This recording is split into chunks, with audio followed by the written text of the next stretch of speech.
Laughter house এই প্রথমবার আমাদের শহর জলপাইগুড়িতে। স্ট্রেস দূর করো, লাফটার ক্লাস জয়েন করো, রোগমুক্ত জীবন পাও। ভর্তি চলছে ৩রা জুন ২০২৪, যার শুভ উদ্বোধন হতে চলেছে।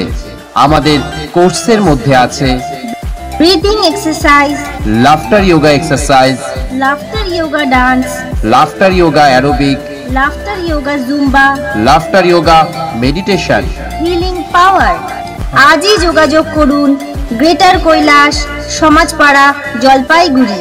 মোবাইল নাম্বার 9002220248 অথবা 7501079055।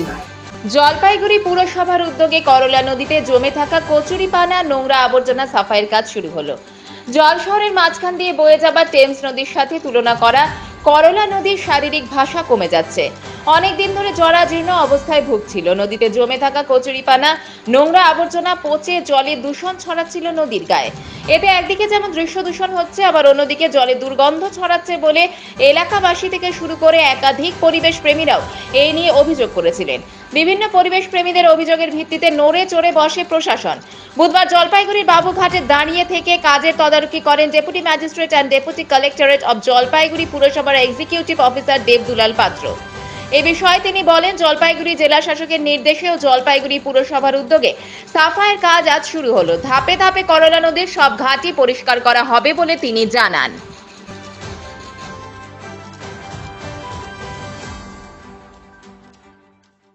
করলা নদী ঝকঝকে তকতকে করলা নদী তো সবারই আকাঙ্ক্ষা, আমাদেরও মিউনিসিপ্যালিটিরও তাই ইচ্ছা যে একটা একদম সুন্দর একটা নদী শহরের মাঝখান থেকে বয়ে যাক। কিন্তু করলা নদীর নাব্যতা কোথাও কোথাও অনেকটা হ্রাস পেয়েছে, যার ফলে কচুরিপানা হয়েছে এবং আর মানে স্রোত তাকে বয়ে নিয়ে যেতে পারছে না, জমা হয়ে যাচ্ছে। বিশেষ করে এই বাবুঘাট অঞ্চলটা, এই জায়গাটায় করলা নদী যেমন সংকীর্ণ তেমন বাঁক নিয়েছে। এই জন্য এই পকেটটায় কচুরিপানা এবং তার সঙ্গে যাবতীয় বর্জ্য যেগুলো আমরা ছুঁড়ে ছুঁড়ে ফেলেছি সেইগুলো সে জমা হয়েছে।